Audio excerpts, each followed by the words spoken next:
Movies में आखिर sound effect कैसे बनाए जाते हैं, ये जानकर आपका रिएक्शन कुछ ऐसा होने वाला है। नंबर 4, मूवीज में जो आप पटाखे की आवाज सुनते हो उसे कुछ ऐसे कार को बैलून के ऊपर चलाकर रिकॉर्ड किया जाता है। नंबर 3, घोड़े की दौड़ने की आवाज कुछ इस तरह नारियल को पटक के रिकॉर्ड किया जाता है।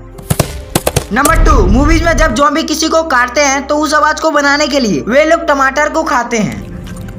लास्ट वाले को देखने से पहले अगर आप इंडिया से हैं तो वीडियो को लाइक करें और पसंद आए तो सब्सक्राइब भी कर देना। नंबर 1, मूवी में जो आप डायनासोर की आवाज सुनते हो उसे बनाने के लिए हावलर मंकी की आवाज, शेर की आवाज और कई सारे जानवर की आवाज को मर्ज करके बनाया जाता है।